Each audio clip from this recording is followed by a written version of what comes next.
Deus querido Pai, Jesus amigo e mestre, agradecidos estamos, Senhor, por mais esta oportunidade de aqui nos encontrarmos.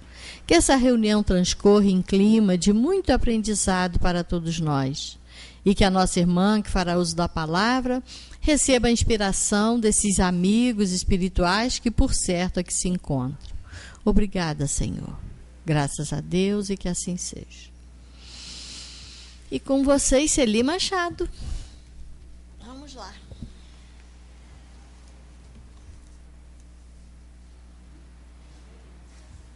Boa tarde para todos nós. Vamos dar sequência ao nosso estudo, né? Nós estamos no capítulo que fala do idiotismo e a loucura. E a questão que finalizou a semana passada e que está iniciando agora é a 374, que foi aquela pergunta que nós lemos, fizemos um comentáriozinho e ela ficou para a gente analisar. O idiota, no estado de espírito, tem consciência de seu estado mental?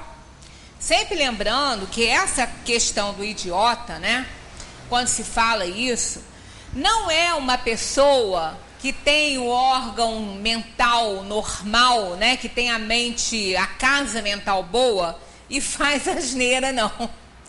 Porque às vezes as pessoas fazem umas coisas, não é? Fazem umas coisas e o outro, para, seu idiota, nem assim, seu idiota. Não, esse idiota aqui é o que tem problema mental mesmo, é o que tem a casa mental problemática, deficiente. Né? Como o cego tem deficiência no órgão da visão, ele não pode enxergar, então ele não consegue ver, tem pessoas que vêm com uma aprovação, uma expiação, no lugar dos olhos e dos ouvidos com problema, tem a casa mental com problema. Vou ligar a benção, já estava até esquecendo dela. Aqui a gente recebe bênção de todo lado, né? Então, como aquela pessoa que tem o órgão da visão comprometido não vai enxergar, da audição não vai ouvir, quando tem a casa mental com problema, aí é a coisa mais séria, né? Não vai conseguir raciocinar, não vai conseguir, vai ser aquela pessoa sem noção, né? Como é feio a gente falar que alguém não tem noção, né? Fulano, você é sem noção. Não, é igual chamar o outro de idiota, de imbecil, né? Ele não é imbecil, ele não é idiota, ele tem a casa mental boa, então ele não tem idiotia, ele não tem imbecilidade e ele não é sem noção. Ele pode não fazer ideia de algumas coisas, pode não estar fazendo uma atividade muito certa, pode estar incorrendo em algum erro, mas ele não é um imbecil, não é um idiota, porque isso é a conotação dada aos efeitos dessa doença. Porque a idiotia e a loucura, a imbecilidade, a cretinice, né, o cretinismo, são doenças mentais. Né? Quando a pessoa fala, o outro é cretino, colocou-se isso aí numa conotação de mau caráter, essas coisas, mas é uma doença mental. Né? Então foi dada essa conotação e a gente usa as palavras, né? Eu até comentei com vocês uma vez, que ainda falei, daqui a pouco a creche ali vai vir aqui reclamar comigo, quando nós comentamos que levado da breca, a gente não tem mania de falar criança levado da breca? Pois é, breca é um dos nomes do demônio, né, que é dado ao demônio, ao Lúcifer, é um dos nomes, breca é um deles, tem vários, tem muitos, né? E quando diz levado da breca, é uma expressão que se usa para dizer que a criança é muito arteira, então aquela conotação de breca já era nessa expressão, ela não carrega mais esse peso, né? Então, quando se fala levado da breca, é uma criança muito peralta, muito arteira, né, bagunceirinha. Então, não tem, mas a expressão breca é isso, como no caso o idiota. né? Quando fala você é um idiota, não quer dizer que a gente está dizendo que a criatura é débil mental, que tem, né, problema mental. Não, é que está fazendo alguma bobagem ali e está então dando uma de idiota, né? Mas isso é uma doença, né? A idiotia, o cretinismo, a imbecilidade, isso é uma doença. Agora, a resposta a isso, vocês já leram em casa, a gente leu aqui também, né? Se o idiota no estado de espírito tem consciência do seu estado mental, essa foi a pergunta que Kardec fez aos espíritos, e não poderia ser diferente, teria que ser que sim, né? Sim, muito frequentemente, deixando uma brecha aí, né, para essas variáveis, né? Porque a gente não tem como afirmar nada, porque cada coisa tem a sua utilidade, né? Tem o seu porquê, o seu motivo, tem o lado de tudo na vida tem um lado positivo e um lado negativo. Então a gente não pode fechar, né, generalizar nada. Então aqui tem uma variável, uma abertura que naturalmente vai depender da aprovação e da expiação. Caso, mas como que pode esse frequentemente aqui?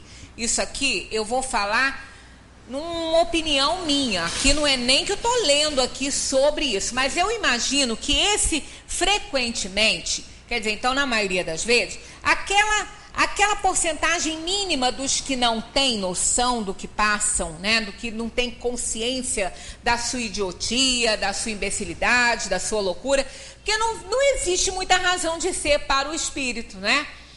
Ora, se nada acontece, aqui a gente vai fazer uma análise aí, como um Kardec assim indica, né? Como ele ensina a fazer.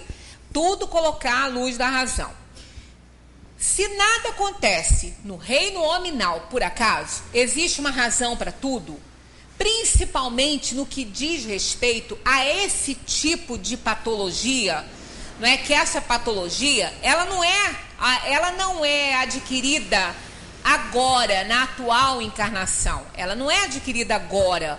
A criança, quando nasce, ela já traz isso aí geneticamente, a loucura, mesmo que ela se apresente num determinado momento, ele já traz isso aí. Então, isso é kármico, né? Como câncer, determinados tipos de câncer, de doenças, tudo que for kármico está vindo de uma outra vida, né? Não foi adquirido hoje.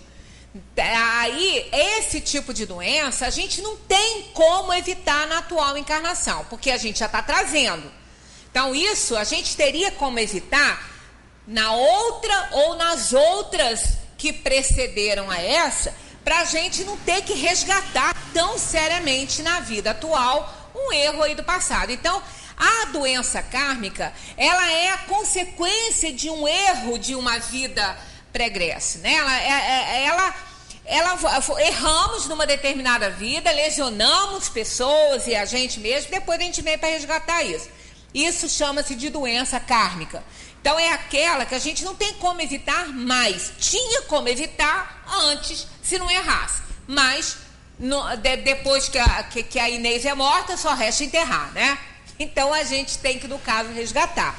Aí chama de doença kármica. Ela já vem quando, por ocasião da formação do corpo físico, né, o espírito levou consigo essas marcas quando desencarnou. Seu perispírito foi cheio, todo mesclado de problema, porque está impresso ali, né, pelo próprio espírito. E quando ele vai tomar um outro corpo, quando ele vai reencarnar, aquele espírito que sabe o que ele vai ter que resgatar, porque na escolha das provas dele, ele escolheu esta ou aquela, não quer dizer que ele tenha escolhido todas, não pode, não tem como, a gente nem aguenta. Então, parte da nossa expiação, nós vamos resgatar naquela vida, depois algumas coisas ainda ficam para outras vidas. Então, ele vai imprimir lá, com o auxílio dos fluidos do perispírito, no corpo físico, com o material genético oferecido pelos pais, cuja a presença da doença é por conta da sua ordenação, né, da sua escolha. Aí ele vai trabalhar, inclusive, naquele material genético, até mesmo na célula masculina que vai dar origem há um corpo feminino ou um corpo masculino, que é a célula masculina que define isso, né? Então ele vai fazer esse trabalho. Então o espírito, ele está presente nisso tudo, né? Quando ele tem que resgatar, ele fez a sua escolha, a equipe espiritual que trabalha nisso vai atuar, então ele está presente nisso tudo. Quer dizer, num determinado momento da vida dele, vai desenvolver aquela doença.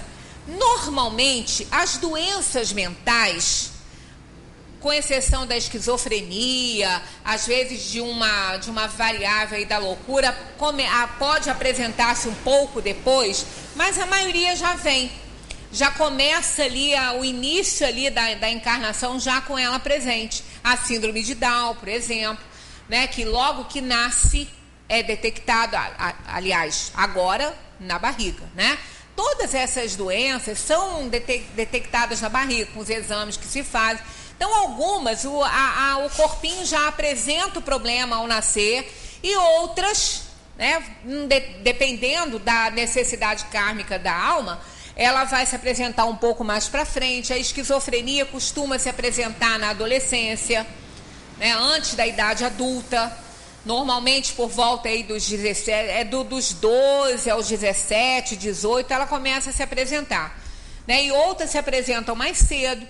Então vai depender muito da necessidade kármica, não só do espírito reencarnante, como também da família. O idiotismo, a imbecilidade, o cretinismo é logo no início, né? Logo no início a criança apresenta um desenvolvimento ruim, ela não consegue fazer as coisas que outras crianças fazem, né? O autismo também. No primeiro ano de vida já dá para detectar, a criança não interage com a mãe.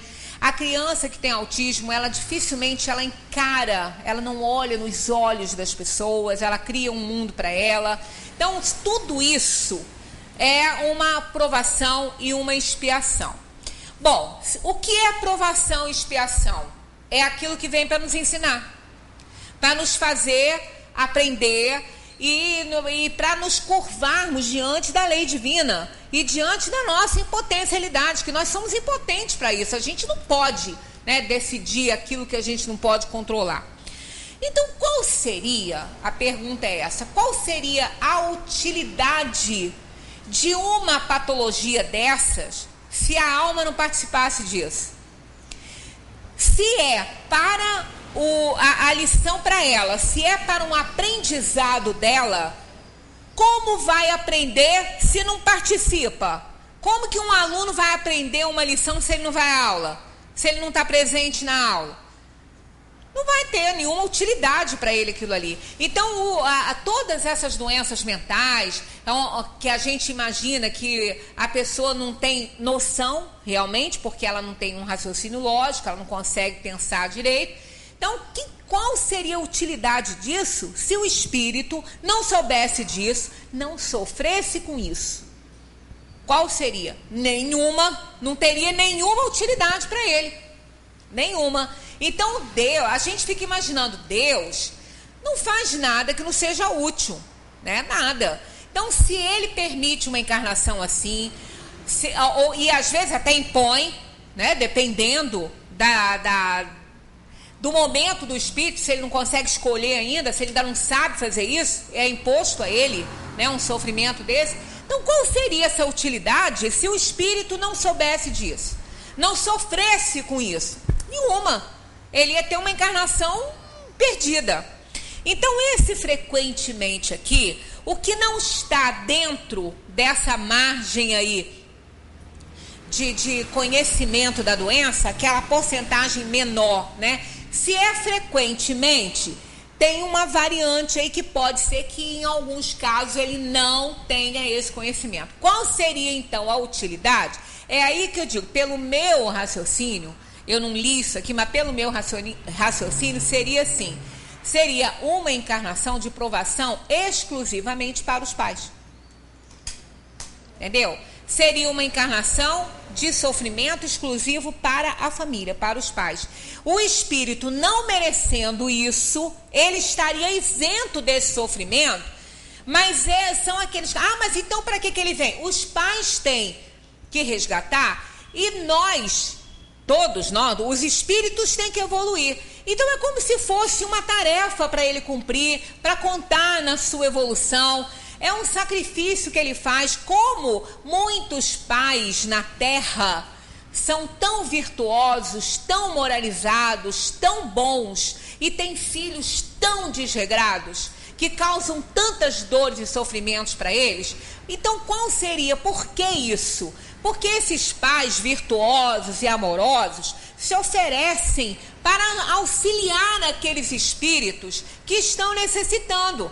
Então, existem casos, os espíritos tão comprometidos, espíritos tão cheios de coisa para passar, que se eles não tiverem um berço muito estabilizado, um berço muito amoroso, uma família muito equilibrada, harmonizada, ele não consegue levantar. Ele precisa de ser cercado de muito amor, de muito carinho. Então, almas se oferecem para esse trabalho.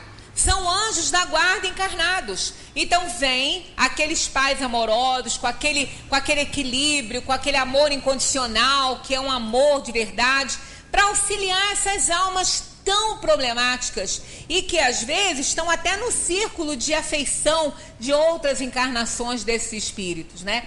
Então pode ocorrer, eu imagino isso, né? Isso que eu estou falando com vocês, eu não estou lendo aqui, ninguém está me dizendo. Pode ser que estejam me intuindo, lógico, eu não vou negar esse lado. Mas essa variante aqui, fora do frequentemente, eu imagino que seria uma coisa assim. Pais que precisam resgatar, família que precisa resgatar. Então, algumas almas se oferecem em sacrifício para isso. Vem com aquela deficiência, mas tem que ser poupada daquele sofrimento que elas não merecem passar. Então, elas vão talvez entrar nessa abertura aí, né, dessa variante aí, que nem todo idiota vai sofrer a consequência da sua idiotia, se não for a expiação para ele. Ele se oferece para isso, ele está trabalhando pela sua evolução. Então pode ser que ele venha com um problema na casa mental que não lhe cause nenhuma dor, nenhum constrangimento, nenhum sacrifício para a expiação da família. Eu imagino que seja isso, pelo pouco que eu tenho estudado, eu imagino que seja isso. Mas na maioria das vezes ele precisa saber, porque não é por acaso que isso acontece. Se não é aprovação só para os pais, é aprovação para os dois. Para ele que está reencarnando e para a família também. Então é claro que ele tem que sofrer aquela privação ali. Ele tem que saber que ele está com esse problema. Ele tem que ter certeza que ele está com isso. Não adianta ele nascer desse jeito. Então o que ocorre? No desligamento ele sabe. Aqui, na próxima questão, Kardec faz essa pergunta. Ó. Qual é a situação então do espírito na loucura? Como ele fica? Já que ele é frequentemente, né? Ele sabe, ele tem consciência do seu estado, como é que fica isso então? Eles respondem assim: o espírito, quando em liberdade, recebe diretamente suas impressões e exerce diretamente a sua ação sobre a matéria. Isso é óbvio. Por isso até que a gente precisa dessa liberdade, né? Nós precisamos de dormir. Os cientistas dizem, mesmo os que não são espíritos, não tendo nada a ver com a doutrina isso, que uma pessoa fica mais tempo sem comer do que sem dormir. Não fica sem beber água ela tem que beber, mas sem comer ela pode ficar. Mas ela não pode ficar muito tempo sem dormir, porque ela começa a ficar perturbada, começa a ter problemas de toda ordem. Então a pessoa que sofre de insônia, ela tem muitos problemas de saúde. Porque existem coisas, o nosso metabolismo é uma coisa bastante complexa. Existem funções orgânicas que só acontecem durante o sono. Né? Então, essa questão que os médicos indicam, dormir cedo e levantar cedo, isso é fundamental para a saúde. Eu sou uma desobediente, que eu faço exatamente o contrário. Né? Meu relógio biológico... meu corpo adora dormir de manhã. Ele não gosta de dormir à noite, né? Então eu sou notívaga, eu durmo tarde e levanto tarde. Isso para a saúde é péssimo. Para quem quer emagrecer, então é péssimo. É horrível, porque existe uma função aí que o médico já me avisou, que ela começa às 11 da noite, para a parte de emagrecimento. Ele falou, depois ela não trabalha mais. Então, se você estiver acordada, ela não é feita. Então, eu realmente, nesse ponto, eu sou bem desregrada. Mas as pessoas que dormem cedo e levantam cedo, elas têm mais saúde. A probabilidade de elas terem menos doença é muito grande, porque o organismo vai funcionar perfeitamente. Então, vai fazer a parte orgânica funcionar perfeitamente, né? As funções orgânicas, né? Até os hormônios, isso tudo é muito importante. Quando clareia o dia, o hormônio cortisol nos acorda, né? Então, a gente fica com aquele sono fragmentado, aquilo é péssimo. Né? Não é bom para a saúde. Então, realmente, a noite, ela foi feita para dormir, para o organismo dormir, né? E fazerem as funções necessárias, os organismos todos, né? E o espírito vai se ausentar. Ele vai sair, porque não precisa dele. Aquilo ali é uma função material, uma função orgânica. Não precisa do espírito para aquilo. O corpo, naquela hora, não está pensando. A mente está bem parada, né? No corpo, a casa mental. O espírito que pensa, não, está em plena atividade, mas fora do corpo, né? Então, nunca a gente fica no corpo. Nunca a gente dorme. O corpo dorme e o espírito fica agarrado ali. Isso só acontece quando existe um processo obsessivo de um espírito que nos prende no corpo, que não deixa a gente se emancipar. Aí a gente acorda, parece que carregou pedra a noite inteira, não descansa, acorda cansado, né? Não dorme bem, quando o espírito não se ausenta. Então são casos, né, de uma influenciação grande, uma obsessão ou uma patologia qualquer também no corpo físico. O corpo não deixa, não dorme. E se o corpo não baixar a sua atividade, o espírito não sai, né? Não se ausenta. Então, ele precisa desligar, ele precisa sair para ele armazenar energias que ele não consegue diretamente no corpo. Nesse momento, ele age diretamente sobre a matéria. Ele não está limitado pelo corpo físico. Tanto que uma pessoa que seja deficiente visual, que não enxergue nada, se ela for sonâmbula, ela tiver um ataque sonambúlico e ela puder conversar, que são vários níveis de sonambulismo, o mais comum é aquele que a pessoa sai andando, né, que levanta, faz as coisas e nem lembra, mas existem vários, né? Então os mais importantes são aqueles que a pessoa conversa. E existem médiuns sonâmbulos, isso está no livro dos médiuns. A qualquer hora eu vou preparar para um domingo uma palestra sobre essa questão, que é muito interessante isso, né? Porque o sonambulismo não é um fenômeno mediúnico. Para haver fenômeno mediúnico, tem que haver a interferência de um espírito. Porque médium é mediador. Ninguém faz mediação se não tem a outra parte, né? Então tem que ser o encarnado com o espírito.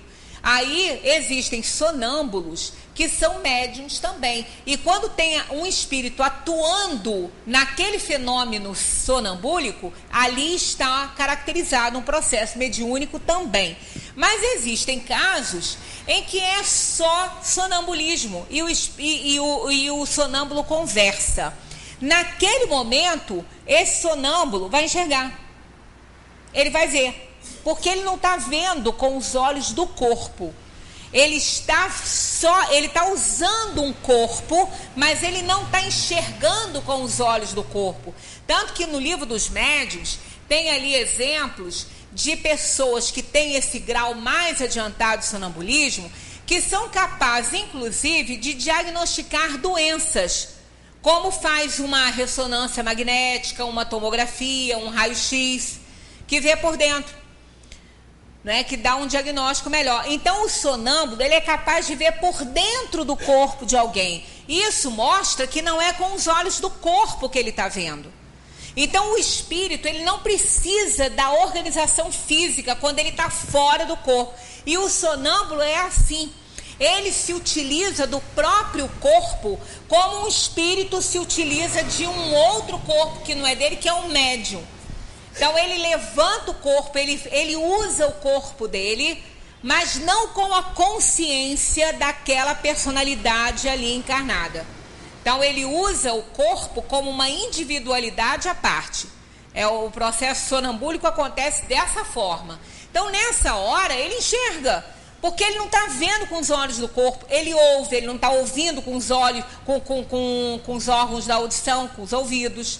Então, o espírito, ele vê, ele ouve, é por um todo, e não limitado a determinado órgão.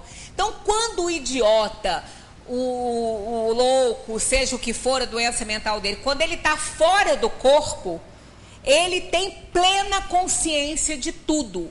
Ele tem noção. Quando ele vai para o corpo, ele retorna ao corpo, ele perde essa noção, porque aí sim ele vai estar limitado à organização física.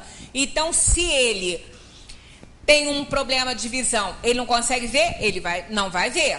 Fora do corpo ele vê.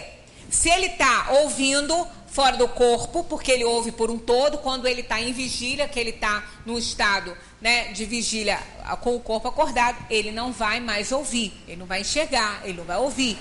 E aí o débil mental também não. Aquele que tem debilidade mental, quando ele estiver em vigília, que ele estiver acordado, ele precisa da casa mental. Se ela tem deficiência, ele não vai conseguir pensar, né? Porque ele precisa disso. Fora do corpo, sim. Aí olha o que os espíritos respondem. Qual é a situação, então, do espírito na loucura? Eles dizem: o espírito, quando em liberdade, recebe diretamente suas impressões e exerce diretamente a sua função sobre a matéria. Não precisa da organização física. Mas, né, olha só, encarnado, encontra-se em condições totalmente diferentes e na contingência de não o fazer senão com a ajuda de órgãos especiais.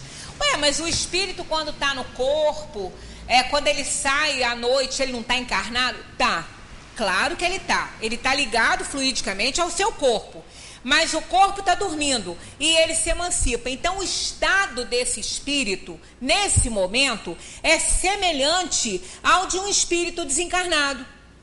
É igual, só não, a diferença é que ele não está desencarnado. Então, ele tem um laço fluídico e magnético que o liga ao corpo físico, onde ele está ligado molécula por molécula desde a ocasião da formação desse corpo no útero materno, que só vai se soltar por ocasião da morte do corpo físico. Aí o espírito, através do perispírito, quer dizer, ele recolhe os fluidos, né, do perispírito, e ele então não aciona mais os filamentos nervosos do corpo, aí ele desencarna. Quando ele está encarnado, ele tem essa ligação com o corpo físico. Mas quando ele se emancipa, ele não está mais limitado pela organização física naquele momento. Então, ele sabe tudo que está acontecendo com ele. No estado de descanso do corpo, ele se emancipa e ele tem mais liberdade. Agora, é evidente que, se durar muitos anos aqui na Terra, de tão imantado com o corpo, naquela debilidade toda, ele vai sofrer perturbações até no momento da sua emancipação. Ele começa a ter uma perturbação, tanto que depois da morte do corpo físico, o espírito, naquele estado de perturbação dele, ele continua ainda por muito tempo, o tempo da Terra, que da eternidade não conta tempo, mas ele continua perturbado até ele compreender que ele não tem mais o corpo, ele fica imantado a uma ideia. Não é o corpo físico como às vezes se pensa. Ele pode ficar imantado durante um tempo, mas depois é com a ideia que ele se imanta. O corpo que explodiu, né, que foi incinerado por um acidente qualquer, né, um corpo como na bomba lá que caiu em Hiroshima e Nagasaki, que as pessoas foram desintegradas, só ficou a mancha no chão, né, só ficou a marca no chão. O espírito não tem mais aquele corpo para se manter. Ele vai se manter com o quê? Não existe mais o corpo. Mas ele pensa que tem. Por quê? Ele tem uma organização perispiritual, que é o perispírito, que guarda a presença do corpo. Ele guarda a aparência do corpo. Tanto que ele, se ele for visto por um médium ali naquele local, aonde se desintegrou o corpo dele, ele vai aparecer com o perispírito dele. Claro que nesses momentos existe uma perturbação muito grande, o espírito não teria nem condição de se organizar ali, não é? Tamanha assim, a rapidez com que tudo acontece, a surpresa com que tudo acontece, né? Então, claro que ele vai ter um pouco de dificuldade para se organizar. Mas ele, ao se fazer visível, ele vai se fazer visível como ele era, embora o corpo foi desintegrado. Então o espírito fica imantado àquela ideia, porque ele tem um perispírito que guarda essa presença. Né? O perispírito não tem órgãos, ele não tem órgãos como tem o corpo físico, mas ele tem a correspondência mental. O espírito tem, ele se mentaliza com essa organização física através do perispírito, mas o perispírito é fluido, ele não tem órgão. Mas o espírito guarda essa ideia, tanto que durante um tempo, né, durante um tempo ainda, o espírito que teve um corpo, quando encarnou, teve um corpo deficiente, com teratologias físicas, ele, ao desencarnar, ele pensa que ele ainda tem isso. Então, se ele não tinha uma perna, se ele for se comunicar, ele vai mancar, ele vai pedir uma coisa, ele vai pedir uma ajuda, porque ele diz que ele não vai poder andar, ele não vai enxergar, ele não vai ouvir, mas isso é no início, quando ele está imantado com isso tudo, porque o espírito ficou dezenas de anos num corpo debilitado. E ele está imantado a essa ideia, não é a um corpo, não é a um órgão, é a ideia do órgão que está no perispírito. Então ele pensa que ele não enxerga. Então a gente pode ter às vezes comunicação de um espírito que teve deficiência visual e ele falar que ele não está enxergando nada. Aí o doutrinador da reunião, né, que está conduzindo essa reunião, pede para ele se analisar e ver que corpo que ele está usando, ver se é o corpo dele. Ele olha, ele vê que não é. Ele fala, não é o meu corpo. Aí o doutrinador fala, então, você não está falando através do seu corpo. Você é um espírito que tem um perispírito, que guarda sua imagem, mas você está falando através de um médium, usando o veículo físico de outra pessoa. Aí ele percebe que ele não está mais no corpo dele. Aí o doutrinador fala, tá vendo? Você não é cego. Cego era o seu corpo que morreu, você não. Aí ele começa a enxergar.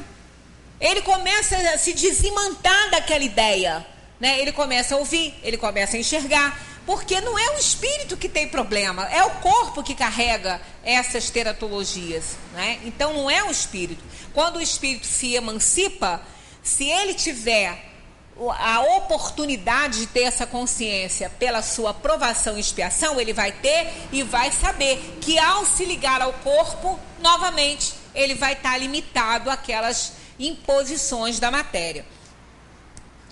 Mas encarnado encontra-se em condições totalmente diferentes e na contingência de não o fazer senão com a ajuda dos órgãos especiais. Então o espírito livre ele pode, não no corpo ele já não pode, se o órgão for deficiente.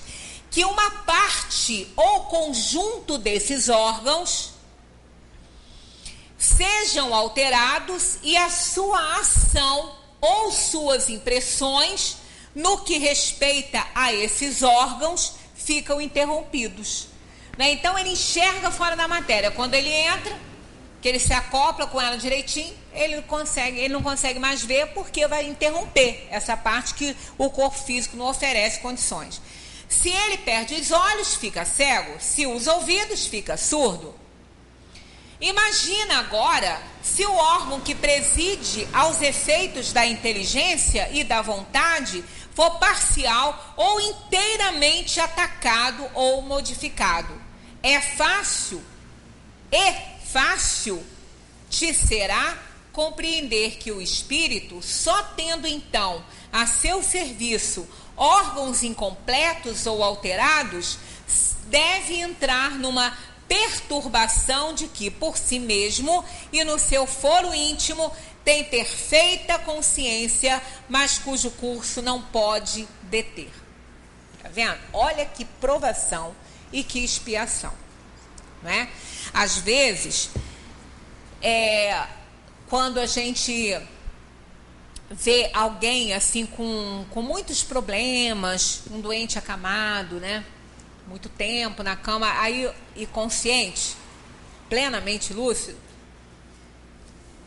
Às vezes alguém pode pensar, poxa, se ele não tivesse lúcido era melhor para ele, né? Porque aí ele não estava vendo nada que estava acontecendo, ele não ia saber, né? Porque uma pessoa acamada, ela não pode fazer nada, ela não pode sair para tomar um banho, ela não pode fazer sua própria higiene, alguém tem que fazer isso. E vamos combinar, é desagradável, né? É desagradável, porque a pessoa fica muito exposta, né? A pessoa está ali exposta demais em cima de uma cama, com alguém tendo que fazer nossa higiene, né? Tendo que nos dar banho numa cama. Então isso não é tão simples assim, né? Isso não é tão fácil da gente achar, né, que vai ser mole lidar com uma situação dessa. Não é, né? Não pode ser. A gente tira por nós, pela nossa independência, pela nossa liberdade, né? Então imagina uma pessoa que não anda, ela não fica em pé, ela não anda, ela não fica em pé, até para ficar em pé ela precisa de alguém, né? Para sair, se ela consegue, né, ficar em pé, porque às vezes ela não consegue andar sozinha, mas ela consegue andar com a ajuda de alguém. Aquele que está paraplégico, nem isso, né?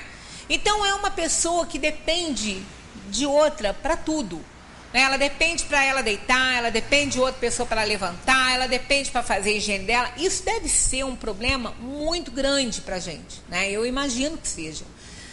A gente tem muito medo, às vezes, de doenças, né? As pessoas têm muito medo de um câncer, têm muito medo de um... Mas essas coisas vêm... Algumas, claro, vão limitando a pessoa, vão causando muita dor, mas a pessoa não está totalmente dependente, ainda consegue fazer muita coisa por si mesmo, né? Vai morrer? Vai, mas todos nós vamos, né? Graças a Deus, né?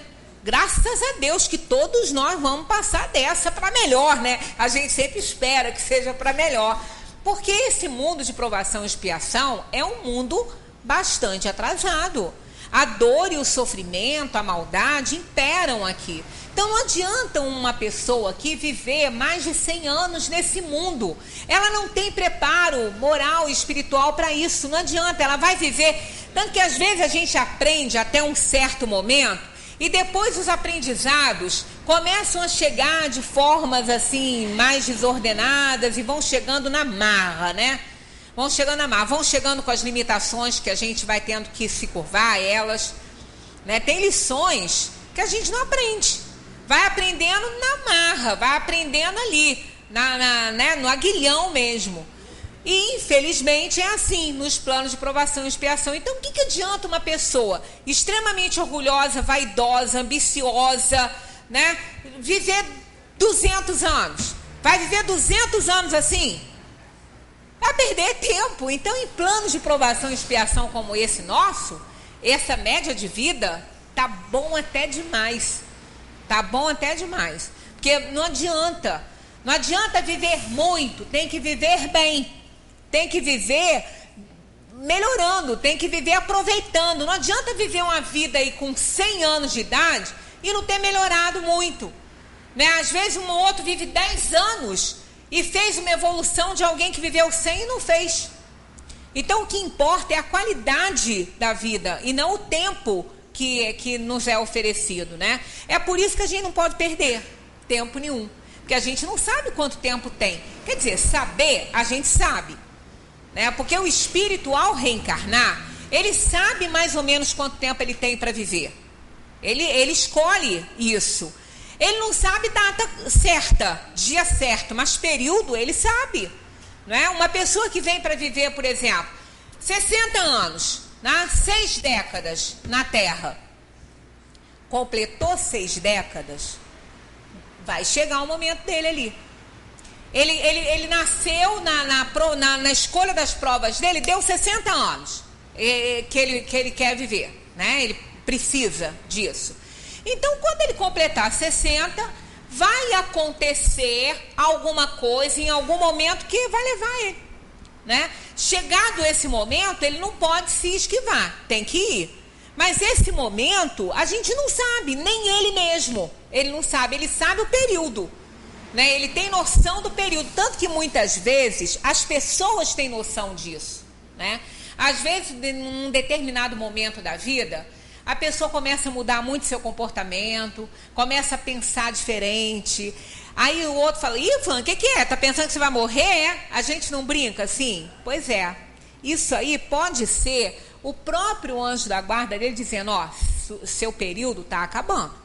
Se tem alguma coisa para fazer, faça, porque está acabando. Né? Então, ele vai tendo essas intuições, aí começa, procura um, procura outro, conversa com perdoa aqui, perdoa ali, né? Porque começa a mudar muito a cabeça. Também não vamos achar que se a nossa cabeça estiver mudando, que está na hora da gente morrer, não, tá?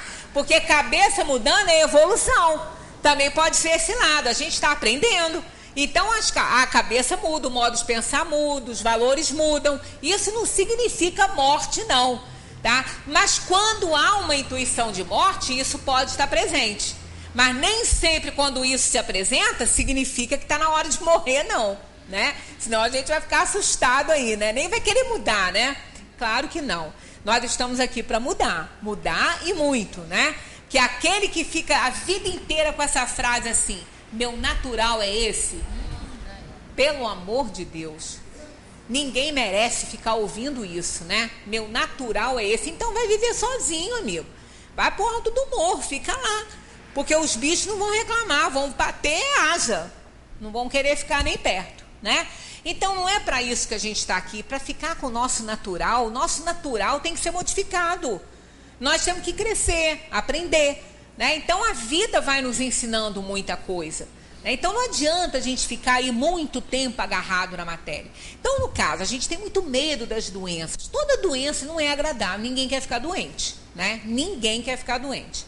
Mas existem doenças que não vão limitar tanto a pessoa, né? Não vão botar a pessoa numa cama. No estado terminal, um câncer põe, sim, a pessoa numa cama. Mas demora a chegar ali. Quando chega é porque está indo, né? Então vai. Vai desencarnar. Agora, gente, doenças que a pessoa fica aí 10, 20 anos numa cama, é triste, é muita expiação, é muita provação. Né? A gente não aguenta isso aí. Se a gente pensar que pode passar por isso, a gente já tem pavor de pensar numa coisa dessa. É por isso que existem aquelas que o espiritismo é radicalmente contra, né? Já vou falando já de saída, aqueles países que abrem para eutanásia, né? Tem países que abrem para eutanásia. A pessoa, há pouco tempo foi aquela jovem, né? Que ela recorreu ao direito dela escolher.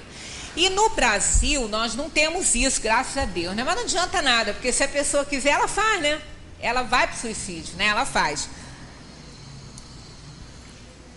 Mas pelo menos não é legalizado uma coisa dessa, porque isso é um assassinato, né?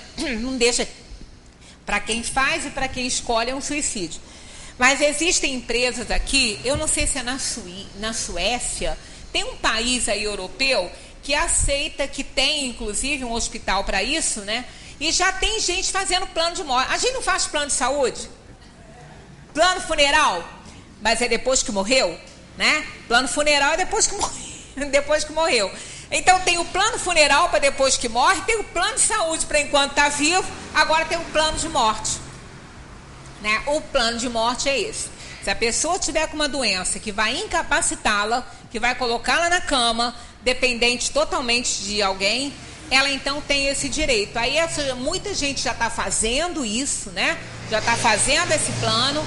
E quando entra nesse estágio assim que não vai ter mais retorno, ela vai para lá. E lá ela vai passar pelo processo da morte acompanhada, né? Da morte assistida, que vai ser aí a eutanásia. Isso aí o espiritismo é radicalmente contra. Por quê? Pela simples razão que nada acontece no reino nominal por acaso. Se uma pessoa tem que ficar 20 anos na cama, é porque ela precisa disso. Ela escolheu. Ela fez essa escolha de provas. Ela fez isso. Agora, é sempre uma escolha de provas anterior? Também não. Aquela pessoa que pode passar 20 anos numa cama, não significa que aquela doença seja uma doença kármica que ela tenha trazido de outra vida, não. Ela pode ter adquirido isso agora. o comportamento dela pode ter sido tão ruim, a desobediência dela pode ter sido tão grande com o próprio corpo, que ela adquiriu uma doença aqui, nesse momento da sua encarnação atual, que a colocou nessa dependência, e ela não ter trazido isso de outra vida. Isso é que é mais triste, né? Mais triste é isso. Melhor seria se tivesse trazido de outra, porque pelo menos aqui agora ela não podia fazer mais nada, a não ser, né, passar pelo problema. Agora, adquirir uma doença dessa aqui, e olha, adquirem com a maior facilidade, porque AVCs fazem isso, colocam lá na cama. Os AVCs, é raro um AVC que não sequela a pessoa. É raro isso. E ó, para se ter um AVC não precisa ter doença kármica, não. Basta a infelicidade, a incompreensão, a intransigência, o ódio, o orgulho. Basta isso. Não precisa de muita coisa, não. A maioria deve ser kármico, né? Porque está trazendo de outro, que a gente tem um anjo da guarda também que nos ajuda. Tem um dos nossos amigos, os nossos afetos, que fala, fulano se controla. Você vai ter um troço, né? Tem pessoas que não admitem ser contrariadas nas menores coisas, que dirá nas grandes, né? Parece que vão infartar na hora, que vão ter um derrame. Eu tenho uma pessoa na família que eu tenho medo de ter um troço. A qualquer momento, assim, eu tenho até medo de falar, porque parece que tá com insolação. A vermelha tudo. Fica muito vermelho. Aí eu tenho medo, sabia? Que vai ter um troço ali. Quer dizer, a qualquer momento tem mesmo. E aí é kármico? Coisa nenhuma. É porque não se controla, não aceita, não se harmoniza, né? Não consegue controlar suas emoções. Então vai se tratar. Tem tratamento para isso, né? Vai para o médico, toma um remedinho que ajuda. Porque, olha, tem um troço. Aí vai para onde? Vai para a cama, vai ficar lá. Quanto tempo? Não sei. Depende. Depende da lição que a gente tem que aprender, né? A doutora Elizabeth Kubler-Ross, ela é fantástica. Eu adoro, eu admiro demais essa médica suíça. Ela foi psiquiatra, ela já desencarnou, mas ela teve, acho que uns 3 ou 4 AVCs. Ficou na cama, em total dependência. E ela até me assustou um pouco, né? Porque, assim, eu tenho uma dificuldade muito... A mesma dificuldade dela, que ela relatou, é a que eu tenho, né? De receber. Eu sei muito fazer doações, ajudar, mas eu não consigo receber. Eu tenho essa dificuldade, né? Então, imagina numa cama, que coisa horrorosa. Quer dizer, talvez eu tenha que aprender essa lição, né? Como ela teve que aprender. Então, ela teve os AVCs e ficou na cama. Ela teve, acho que uns 3 ou 4. E ela relata no livro dela, eu já fiz algumas palestras aqui em que eu usei a sabedoria dela, né, para passar. E eu falei que era dela e continuo falando. Eu tenho a lição do perdão, tem algumas coisas que eu usei a sabedoria da Elizabeth Kubler-Ross. Então, ela, no último livro dela, que ela escreveu junto com um amigo psiquiatra também, ela fala isso. Eu não morri ainda, porque ela se tornou reencarnacionista. Ela prefaciou várias obras dentro da ciência sobre a experiência de quase morte. Ela se dedicou a isso no final da vida dela, na área da psiquiatria, a conversar e a ver o que as pessoas pensavam no estado terminal, né? Com a doença já se aproximando e a morte se aproximando. Então, ela falou na última lição do livro dela, Os Segredos da Vida, ela fala que ela só não tinha morrido ainda porque ela não tinha aprendido a última lição dela, da vida dela, que ela veio para aprender. Não é a última lição que ela tinha que aprender no universo, mas assim, a última lição que ela tinha que aprender naquela encarnação dela, ela não tinha aprendido, que era a lição de receber. Porque ela na cama, precisando de receber, precisando de ajuda, ela não conseguia relaxar com aquilo ali, ela estava muito revoltada com aquela situação. Então ela disse, a hora que eu aprender essa lição, eu vou embora. E era o que ela mais queria, era ir. Mas ela não ia, né? Ela não ia, ela estava lá. Olha que ela teve vários AVCs e ela estava lá, né? Vendo o tratamento que não era de acordo, e ela era médica, ela sabia o que ela precisava, não estava recebendo o tratamento adequado, ela não estava recebendo os cuidados adequados, os cuidadores não faziam direito. Para ela foi a maior dor, o maior sofrimento dela foi esse. E ela falou, a hora que eu aprender a lição de receber, eu vou embora. E aí depois ela foi, deve ter aprendido, né? Porque senão ela não ia. Ela falou assim, não, eu não vou, estou agarrada nessa cama, porque eu não aprendi isso ainda. Então, é isso. Uma pessoa pode ficar 10, 20, 30 anos numa cama? Pode, claro que pode. Se não aprendeu a lição, vai ficar. Né? E se a família toda, né, aprender e não tiver mais que passar por aquela dor, aquele sofrimento, às vezes vão antes daqueles que estão na cama, porque isso acontece, né? A pessoa fala assim, gente, como é que pode essa pessoa boa de saúde, num acidente, aquela criatura está lá na cama há 15 anos? Bom, isso tem, para o mundo isso pode não ter lógica, mas aquele que está na cama há 15 anos não aprendeu todas as lições ainda, e aquele que foi embora aí mais cedo aprendeu. É a liberdade. Aquele que cumpriu pena, sai. Nem todos saem cumprindo pena, né, no nosso Brasil, mas a lógica é essa, né? Cumpriu pena, sai. Não cumpriu, fica lá. Né? Então a gente vai ficando. E essas teratologias físicas, elas porque não deixa de ser a parte física que está doente. A medicina não chama assim, né? Chama teratologia física uma falta de um braço, uma deformação visível, né? A mental costuma falar mental, mas é física também, porque é o corpo que não está oferecendo condições, é o órgão físico que é danificado, é ele que é danificado. Então uma pessoa dessa, ela não tem muito envolvimento com os problemas do dia a dia, porque ela não tem noção, né? Costuma viver muito. Porque ela não se aborrece, ela não, né? Ela tem o sofrimento quando ela está fora do corpo de saber a situação que ela vive. Ela tem a angústia de não conseguir manifestar a sua potencialidade. Mas ela não se envolve com os problemas do dia a dia. Ela não se envolve com a dor do seu afeto, com os problemas do dia a dia de sobrevivência. Ela não se envolve com isso, porque ela não tem noção disso. Né? Então, isso aí, de certa forma, deteriora menos outras situações, outros órgãos. E ela passa. E se não tiver uma doença envolvendo aí a parte física, vai viver muito. Às vezes está lá com 80 anos, uma pessoa que tem um retardamento mental, 80 anos. Né? A síndrome de Down é diferente, ela às vezes traz muito problema cardíaco. Então é muito comum uma criança que nasce com síndrome de Down, por volta de 19, 20 anos, desenvolver um problema cardíaco e morrer. Acontece que tem uma ligação aí. Agora, algumas debilidades, bota a pessoa aí, 70 anos. Né? Eu conheço um de 48 que vai viver, acho que muito mais, porque tem nada. Tem uma saúde, todos os exames são perfeitos. Faz tudo, não tem, a química orgânica dele é perfeita. E tem um pai de 82 e uma mãe de 78. Aí pensa bem, a aprovação ali está muito para eles, né? Porque ela morre de medo de morrer e ela está com uma doença séria. Então morre de medo de morrer por causa do filho, né? Porque é problemático, muito problemático. Mas saúde física, total. Agora não tem a casa mental boa, né? Então acontece isso. Aí é aquela questão.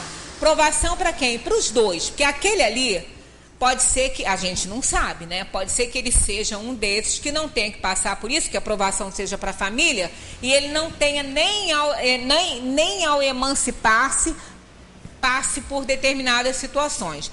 Mas a gente não sabe, só ele que vai saber. Mas a família passa assim. A família tem muitos problemas. É então sempre o corpo e não o espírito o desorganizado? Eles respondem, sim. Tá vendo? Não podia ser diferente. Espírito desorganizado em quê? O espírito é imoral. O espírito é inferior. Ou ele é inferior, ou ele é bom, ou ele é superior. É a parte moral, não é a parte de doença. Ele não tem nada de doente. O espírito é doente na parte moral, inferior, e não na parte física, né? Mas é necessário não perder de vista que da mesma maneira que o espírito age sobre a matéria, esta reage sobre ele numa certa medida. Claro, se ele fica dependente dela, ela está reagindo sobre ele, né? e que o espírito pode encontrar-se momentaneamente impressionado pela alteração dos órgãos, através dos quais se manifesta e recebe as suas impressões.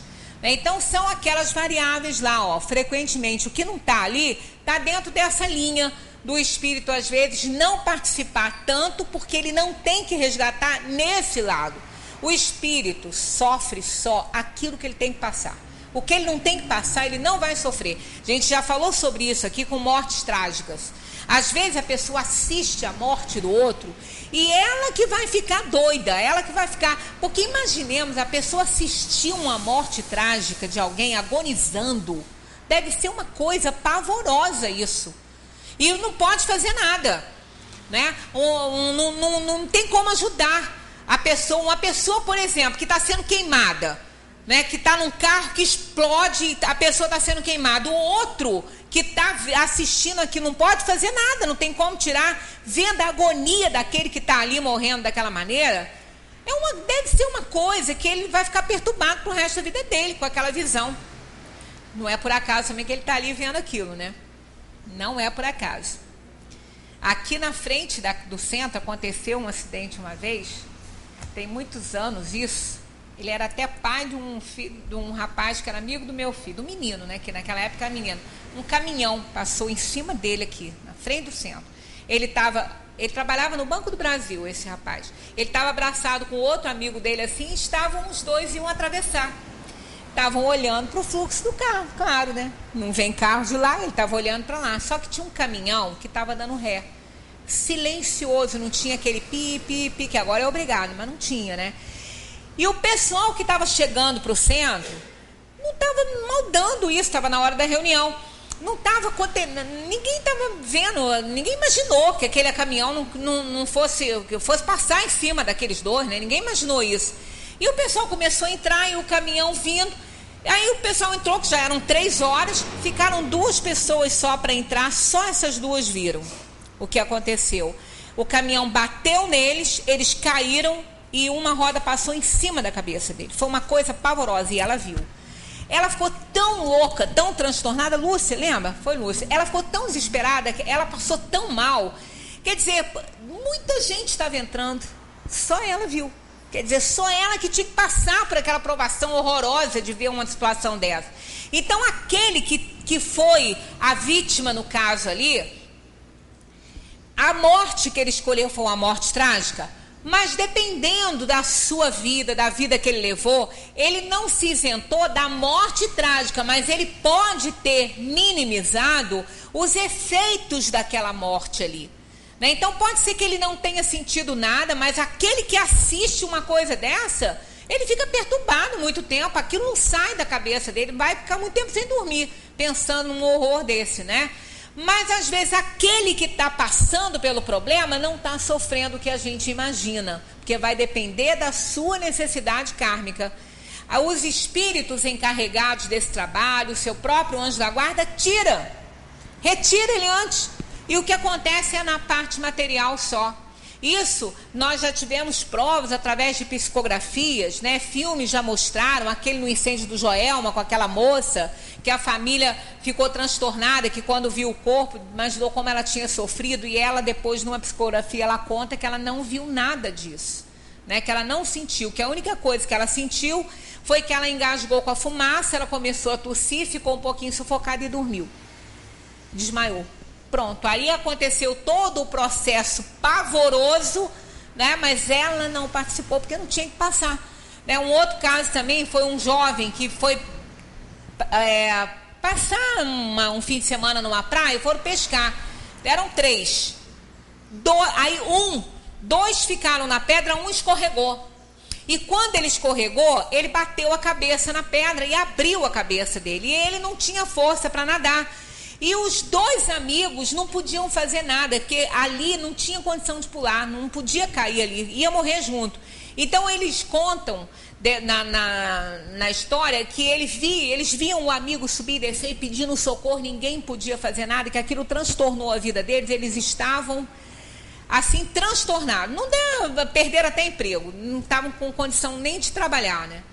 Aí uma psicografia, a família foi levada até aquele, na época que o Chico trabalhava muito ainda, né? Foi levada lá para ver uma coisa que pudesse ajudar, porque a família estava fragmentada, né? Aí o rapaz fez uma psicografia dizendo que os amigos se acalmassem, porque ele não sentiu nada.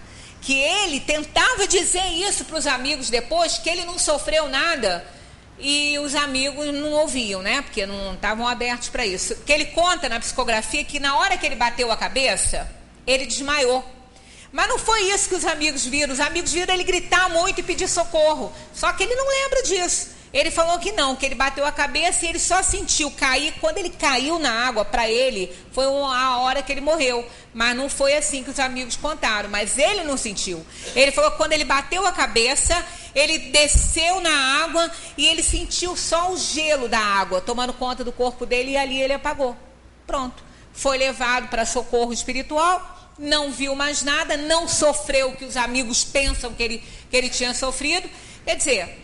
Então, a gente não sabe, a gente só passa aquilo que a gente tem que passar. Não importa o gênero de morte, o horror que aconteceu, o espírito só passa o sofrimento que ele tem que passar. A equipe espiritual está ali auxiliando, ajudando e vai isentá-lo de tudo que ele não tiver que sofrer. Agora, quando tem que sofrer, passa tudo, né? Aí a gente nunca sabe. Bem, para nós iniciarmos a nossa reunião na semana que vem, questão 376, para a gente depois entrar logo na infância, né? Que só tem mais essas duas, essa e outra questão, e a gente vai entrar na questão da infância, que também vale muito a pena aprender com os espíritos. Muita paz para todos.